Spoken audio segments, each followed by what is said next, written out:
The story is irresistible. Roman Emperor Caligula loved his horse Incitatus so much that he made him a senator. The mad emperor gave his racehorse a marble stable, an ivory manger, a jeweled collar, and a house with servants. Then, in the ultimate display of lunacy, Caligula appointed the horse to Rome's highest political office.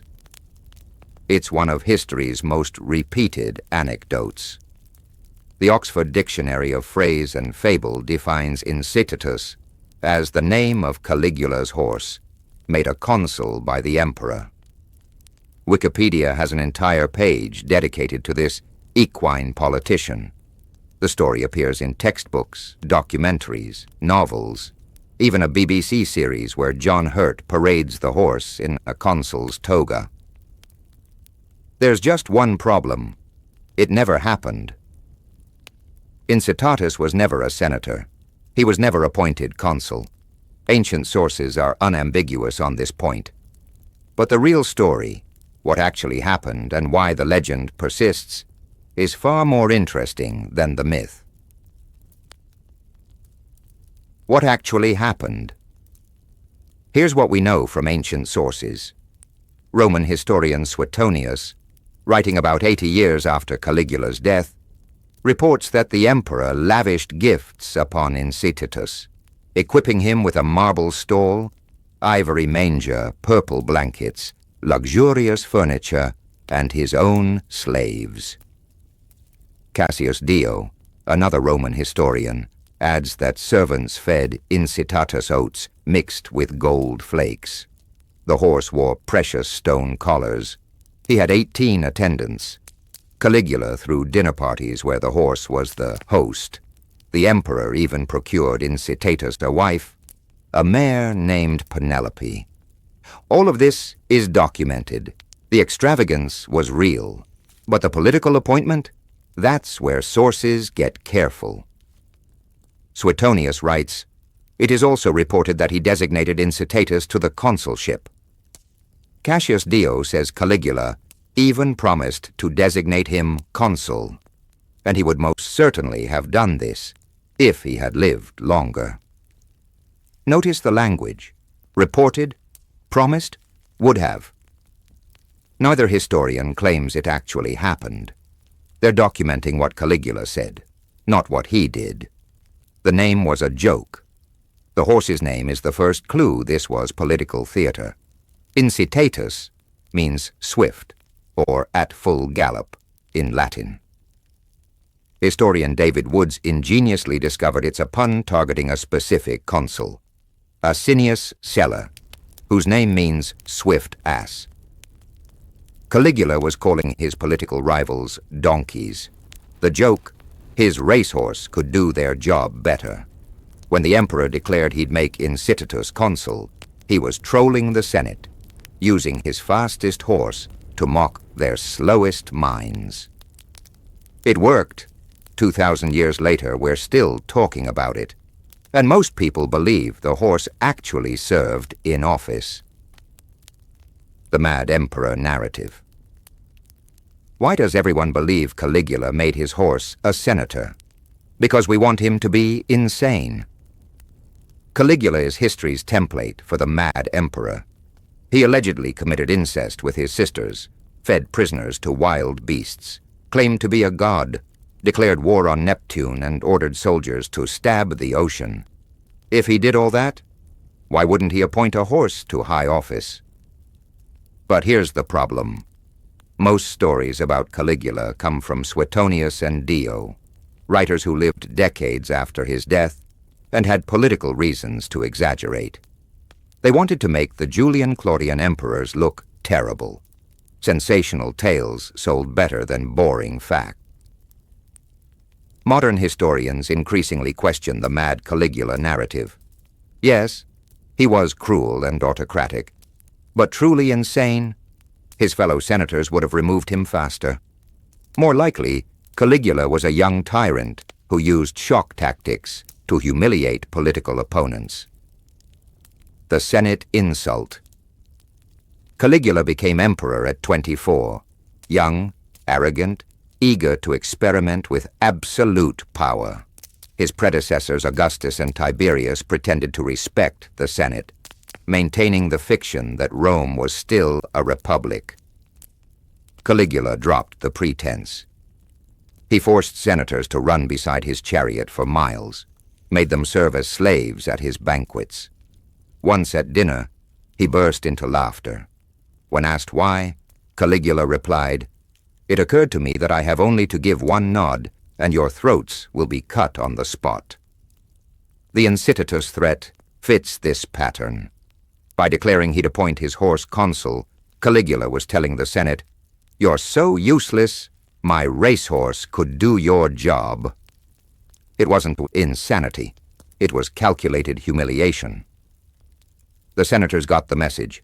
So did everyone else, and history recorded the threat as fact. The religious angle. Here's the twist usually forgotten. Cassius Dio mentions Caligula made a horse, assumed to be Incitatus, a priest of his imperial cult.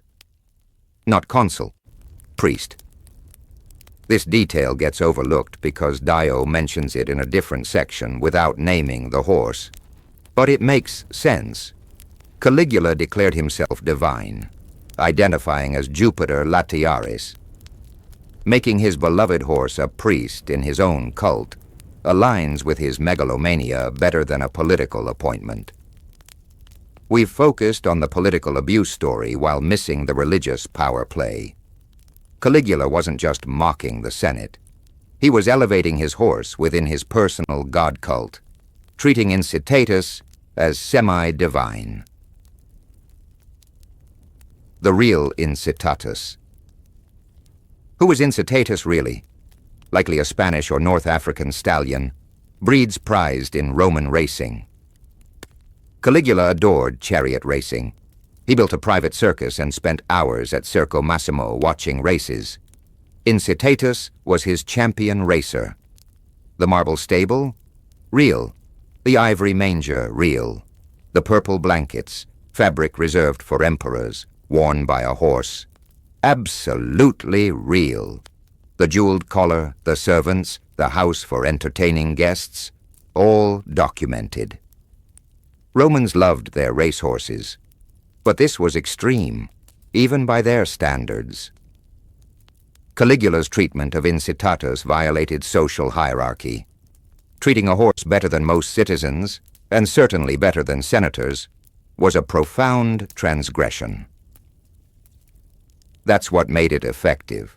The extravagance was the point. Why the myth persists. Incitatus has become shorthand for political incompetence. When someone's unqualified for office, we say they're Caligula's horse. The phrase appears in literature from the 1700s onward. Anton Chekhov's character claims ancestry from that very nag Caligula inducted into the Senate. The story persists because it's useful. It's memorable. It makes a point about bad leadership in 3 words. Nobody wants to fact-check a good metaphor. Politicians genuinely would be less competent than horses. That's a claim we'd like to believe. So we keep repeating it, and with each retelling, the legend solidifies. What we actually know. Ancient sources agree. Caligula spoiled his horse outrageously. He said he'd appoint Incitatus consul. He may have made the horse a priest in his cult. Then Caligula was assassinated by his Praetorian Guard in 41 AD, 4 years into his reign. Incitatus never attended the Senate, never voted on legislation, never wore a toga of office. The horse continued living in luxury under the next emperor, Claudius, who allegedly removed Incitatus's governmental stipend for lacking proper monetary qualifications, which is hilarious if true, and reveals Romans had better tax policy than we thought. What happened to Incitatus afterward is unknown. He likely died of natural causes or racing injuries. No drama, no historical significance beyond being very, very pampered. The real lesson. The Incitatus story isn't about whether a horse became senator. It's about power, humiliation, and how legends form. Caligula wanted to insult the Senate. He used his beloved racehorse as the weapon. The threat, "I'll make my horse do your job," was so outrageous, so memorable, that people repeated it for 2,000 years. Eventually, the threat became fact in popular memory. He said he wouldn't, transformed into he did. That's how myths work. Repeat something enough times, and people forget to check whether it's true. The final verdict. Did Caligula make his horse a senator? No. Ancient sources explicitly say it didn't happen. Did Caligula spoil his horse outrageously and threaten to appoint him consul? Yes, absolutely. Did we turn that threat into historical fact because it makes a better story? Completely. Incitatus never held political office, but for 2,000 years, he's been history's most famous metaphor for political incompetence. That's more influential than any actual senator ever achieved. The horse that never served in government is more famous than 99% of Romans who actually did. That's either poetic justice or the ultimate Caligula joke, depending on whether you think he'd appreciate the irony. Either way, Incitatus won.